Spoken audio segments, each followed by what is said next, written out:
O governo de São Paulo acabou de anunciar que está adiando a volta às aulas. Até então seria no dia 8 de setembro e a nova data é o dia 7 de outubro. A volta às aulas acaba gerando preocupação, principalmente para os pais. A gente vai conversar com a Tayane Pereira, que é coordenadora de projetos do Todos pela Educação, sobre esse assunto. Tayana, seja bem-vinda à Central da Esperança. Boa tarde para você. A gente fala em preocupação, mas a gente precisa também saber quais são esses planos de volta às aulas, e são muitos. Qual é o parecer do Todos pela Educação e do que precisa ter de cuidado para essa retomada? Qual a orientação de vocês? Bom, boa tarde, Luara, boa tarde, Eduardo, tudo bem? Então, acho que tem uma série de coisas que precisam ser feitas para a retomada das aulas, né? Eu gosto de dividir em 3 grandes blocos. Tem um bloco que é o bloco que diz respeito à adequação aos protocolos de saúde, as orientações, né, que vêm dos governos estaduais, das secretarias de educação, que vão precisar ser tomadas enquanto a gente não tiver uma vacina. Todas essas orientações precisam continuar sendo seguidas, então, seja ela de distanciamento dos alunos, uso de máscara, rodízio, para que não gere nenhum tipo de aglomeração dentro das escolas, essa é uma das preocupações que precisa ser a primeira delas. Depois vem uma preocupação que é como operacionalizar tudo isso e como fazer o ajuste dos calendários escolares. Essa também é uma das grandes atividades que as redes de ensino tendo que se deparar, né, estão tendo que tocar, e elas também são muito variáveis, né? Você deu aí o exemplo de São Paulo, tinha previsto a volta das aulas agora para o início de setembro e acabou adiando para outubro. Então, isso por conta do cenário, isso vai ter que ser constantemente ajustado e, claro, que casado com todas as atividades remotas que já estão sendo colocadas pelas redes de ensino, sejam elas de aulas online ou de atividades que são mandadas para casa dos alunos. Então, essa também é uma preocupação, né? Ajustar todas as engrenagens do sistema de ensino para que tudo possa voltar de uma forma tranquila e com o menor prejuízo possível, que a gente já sabe que os prejuízos já são muito grandes.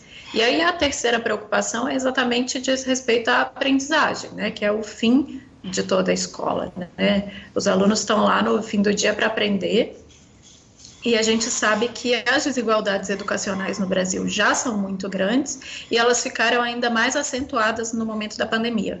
Então, vai ser preciso que os sistemas de ensino coloquem, né, reforço e recuperação de uma forma mais contundente para os alunos, que os professores estejam preparados para lidar com a tecnologia, com as estratégias remotas que estão sendo usadas agora durante a pandemia, que possivelmente vão ficar como um legado. Então, acho que eu dividiria nessas 3 grandes caixas que precisam ainda ser ajustadas, e os sistemas de ensino a gente está vendo que estão trabalhando nesse sentido. Tayana, boa tarde para você. O objetivo maior e a preocupação maior é garantir a segurança e a saúde desses alunos que gradualmente, em alguns estados a gente sabe, né, já começaram a voltar para essas aulas presenciais. Aqui em São Paulo, o governador acabou adiando, como a Luara acabou de falar, mas tem muita questão emocional. Você não concorda? O medo dos pais. Você acha que esses pais... Existe aí uma pesquisa dizendo que 80% não pretendem levar os seus filhos de volta para a sala de aula, mesmo que as aulas presenciais retornem. Como é que vocês assim, percebem lidar com essa situação emocional também, de pais e de alunos, o medo da Covid-19? Eduardo, acho que com certeza, você até citou aí o dado da pesquisa, eu li exatamente isso hoje e até comentar que o receio dos pais, né? O Todos pela Educação fez uma nota técnica há mais ou menos 2 meses, no fim de maio, onde a gente trazia exatamente isso. A gente avaliou diversos estudos de países que já passaram por pandemias ou situações de fechamento das escolas, e realmente um dos impactos mais importantes que deve ser considerado é justamente o impacto emocional que o isolamento social, que a pandemia, né, a doença em si tem tanto em professores, quanto em alunos, quanto nas famílias, né? Então, isso vai precisar ser considerado. A gente vê que já tem alguns sistemas de ensino que estão tomando atitudes nesse sentido, seja no sentido de disponibilizar psicólogos ou outro tipo de atendimento para professores, para alunos, ou seja, no sentido de preparar uma semana ou semanas, né, de acolhimento assim que as aulas voltarem, e até algumas vezes algumas atividades prévias para que esses alunos se sintam próximos da escola, ainda que distantes. E o que a gente tem visto pelas pesquisas é que o isolamento social, né, todo o contexto no qual todo mundo está inserido, ele causa, assim, diversas alterações, né? Sejam elas de humor, as crianças tendem a ficar mais impacientes, mais agressivas.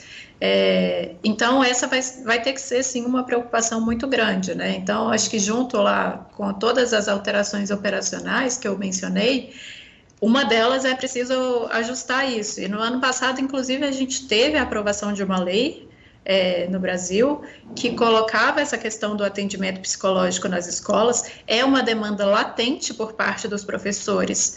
Não é de hoje, assim, não é pelo cenário da Covid, mas isso fica ainda mais evidente durante esse cenário, que os professores já demandam muito um apoio psicológico pela dificuldade intrínseca que é o ambiente escolar e que né, lidar com todas as dificuldades que estão postas ali. Então, acho que mais do que nunca fica esse reforço, que isso é preciso ter atenção para a saúde emocional de todos os membros da comunidade escolar, e agora isso vai ser ainda mais necessário, dado que a gente está vivendo um momento de muito estresse e muita incerteza ainda, né?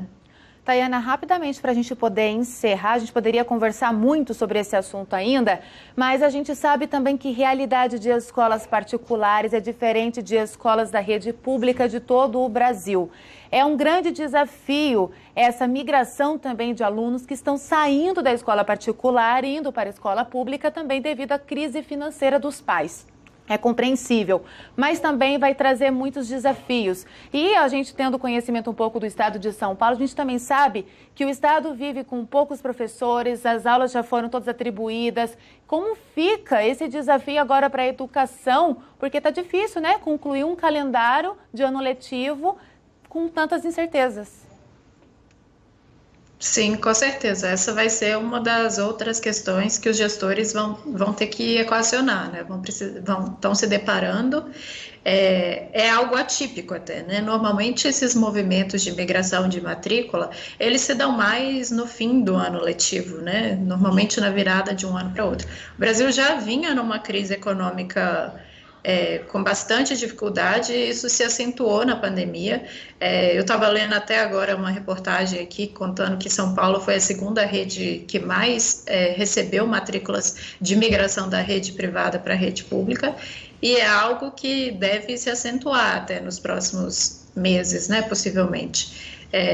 E a dificuldade vai ser exatamente essa, lidar com o maior número de matrículas, enquanto o orçamento previsto para esse ano de 2020, ele permanece o mesmo, né? Se não contingenciado, se não ainda cortado. Tem uma boa notícia para algumas redes, que esse ano foi aprovado já no Senado Federal e no Congresso o Fundeb, que é o principal mecanismo de financiamento da educação básica. E o Fundeb traz essas previsões, né? Ele é calculado de acordo com o número de matrículas das redes. Acho que a gente vai passar por um período grande de ajuste, né? Enquanto essas matrículas da rede pública vão subir.